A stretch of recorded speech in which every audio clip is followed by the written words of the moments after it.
Talent ఉన్నా సరే కొన్నిసార్లు లక్ ఫేవర్ చేస్తేనే కెరీర్ సక్సెస్ ట్రాక్లో నడుస్తుంది. సినిమా కోసం ఎవరెంత కష్టపడుతున్నా ఆ కష్టానికి ఎంతో కొంత లక్ అనేది తోడవ్వాలి. టాలీవుడ్ హీరోలో అలాంటి హీరోలు కొందరు ఉండగా వారిలో ముందు వరుసలో ఉంటాడు మాచో స్టార్ గోపీచంద్. కెరీర్ తొలినాళ్లలో హీరోగా వర్కౌట్ కాదేమో అని విలన్ వేషాలు వేయగా మళ్ళీ అతని కాలం హీరోని చేసింది. హీరోగా మాస్ సినిమాలు చేస్తూ మంచి క్రేజ్ తెచ్చుకోగా సడన్ గా ఎందుకో కెరీర్ డ్రాప్ అవుతూ వచ్చింది. కమర్షియల్ సినిమాలో కంటెంట్ ఉండేలా చూసుకుంటూ వచ్చిన గోపీచంద్ అన్లక్కీగా సినిమాల ఫలితాలతో నిరాశపరుస్తూ వచ్చాడు. 2014లో లక్ష్యం తర్వాత గోపీచంద్కి సరైన హిట్ పడలేదు.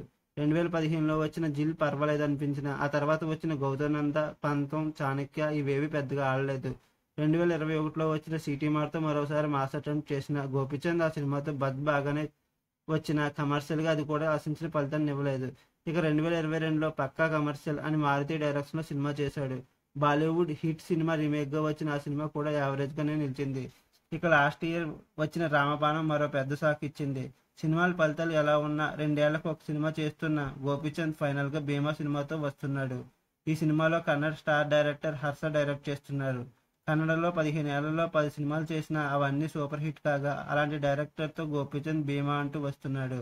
ఈ సినిమా మీద గోపీచంద్ చాలా హోప్స్ పెట్టుకున్నాడు. గోపీచంద్కి మాస్ ఫాలోయింగ్ బాగానే ఉంటుంది. అయితే కొన్నాళ్ళుగా కెరీర్ సరైన ట్రాక్లో లేకపోవడం వల్ల ఈ హీరో సినిమాలకు పెద్దగా బజ్ లేదు.